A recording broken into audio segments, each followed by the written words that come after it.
Bismillahirrahmanirrahim. Alhamdulillahirabbil alamin. Allahumma shalli wa sallim ala sayyidina Muhammad wa ala alihi wa sahbihi ajma'in. Rabbi shrah li sadri wa yassir li amri wa hlul 'uqdatam min lisani yafqahu qawli wa saddid lisani wa hdi qalbi bi haqqi sayyidina Muhammadin sallallahu alaihi wasallam. Nawaina ta'allum wa ta'lim wa naf'a wal intifa wa tadhakkur wa tadhkir wal ifada wal istifada wal hasa ala tamassuk fi kitabillah wa sunnati Rasulillah sallallahu alaihi wasallam wa du'a ila huda wa dalata alal khair ibtiga'a wajhillah wa mardatihi wa thawabihi wa qurbihi subhanahu wa ta'ala. Amin. Amma ba'd. Kita melanjutkan belajar fikih kita melalui bimbingan Syekh Abdullah bin Abdurrahman Bafadhal. Kita sampai di bab tayamum ya.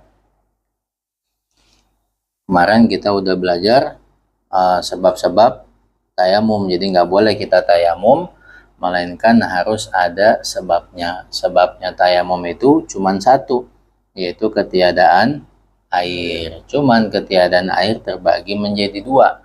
Air tidak ada secara sesungguhnya, betul-betul kekeringan, kemarau, nggak ada air, atau memang di tempat yang nggak ada air seperti di padang pasir ya, atau di gunung-gunung, atau air ada tapi seperti tidak ada. Air ada tapi dia nggak bisa menggunakan air, seperti lagi sakit, ada kabar dari dokter nggak boleh kena air dulu.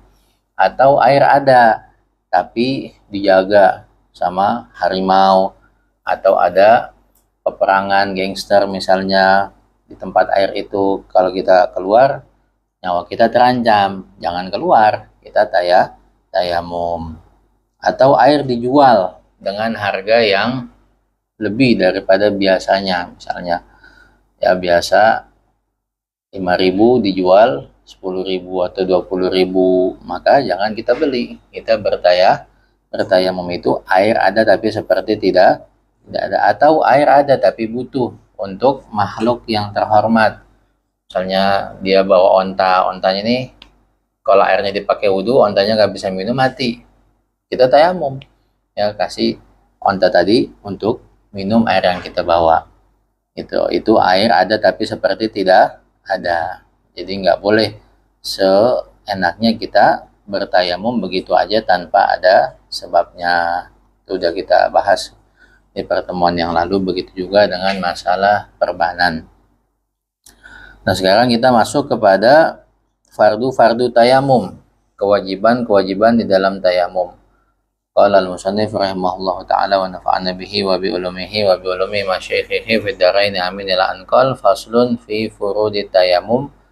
Ini pasal menjelaskan tentang fardu tayamum. Furudu tayamumi khamsatun. Fardu tayamum itu ada 5. Al-awal yang pertama naqlut turabi, memindahkan debu.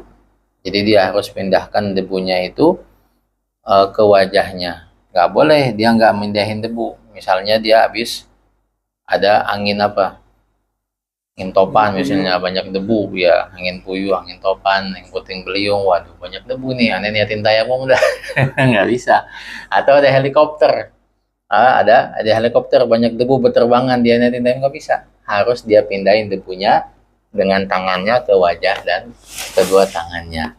Itu nggak boleh dia nggak mindahin debu, tetap harus mengangkat debu, nggak boleh langsung. Dan debu itu dari mana aja boleh.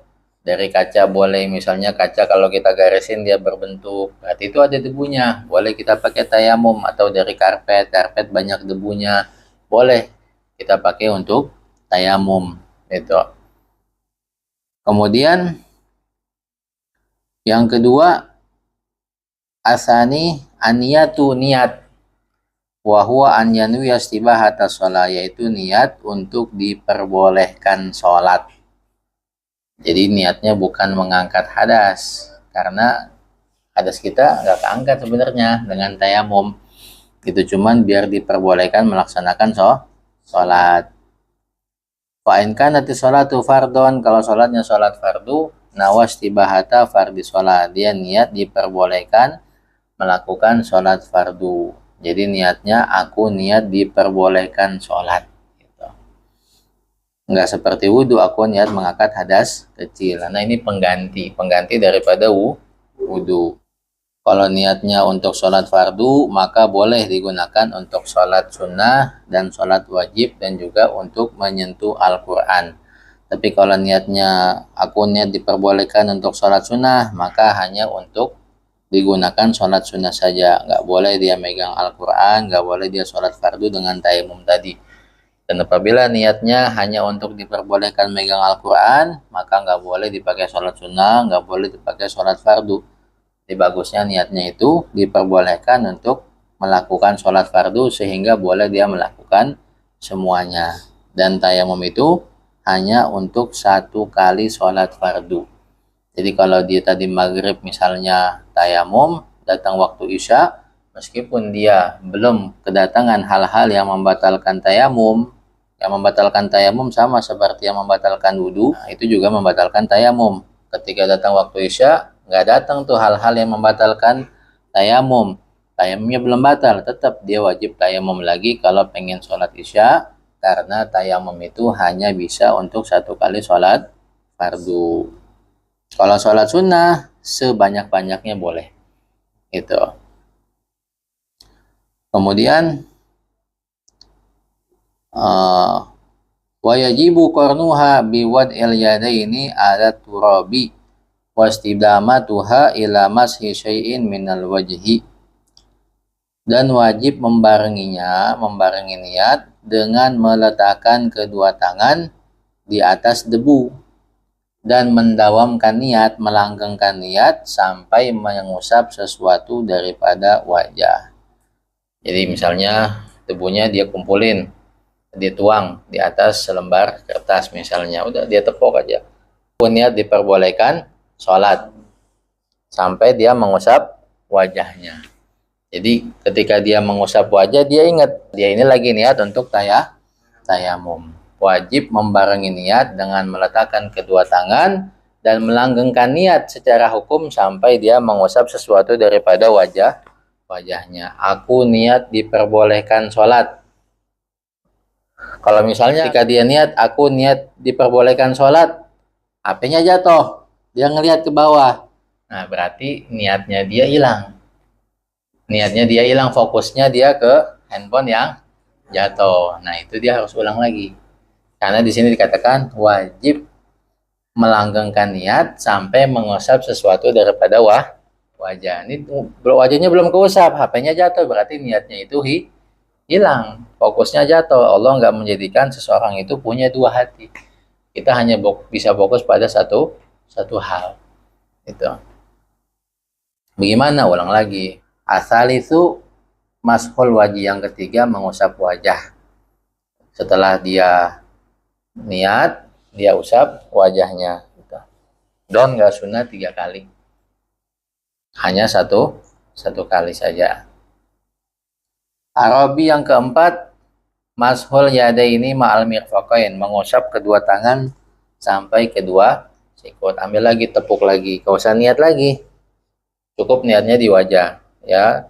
Turunin, nah ketika tangan basuhnya seperti, ngusapnya seperti ini. Ketika sampai pergelangan, ini dirapetin, ini jangan, yang jempol jangan, jalanin siku, nanti jempol ketemu jempol. Yang ini buat tangan yang kiri, sama seperti ini. Ketika nyampe pergelangan dirapetin, jalanin sampai siku puter. Nah, nanti jempol ketemu jempol. Udah, sekali-sekali doang, wajah dan kedua tangan doang tayamum itu. Nggak ada kumur-kumur pakai debu. Ya. Al-khamis yang kelima, at-tartibu hakadha, tertib seperti yang diajarkan tadi. Muka dulu baru tangan, nggak boleh dia tangan dulu baru muka, harus tertib. Itu. Harus usapan wajah dulu baru tangan. Nah, itu fardu-fardu tayamum ya. Mungkin sewaktu-waktu kita bisa mengalaminya sehingga kita udah tahu ilmunya, nggak bingung harus bagaimana. Wallahu a'lam bishawab. Subhanakallahumma wa bihamdika asyhadu an la ilaha illa anta astaghfiruka wa atubu ilaik.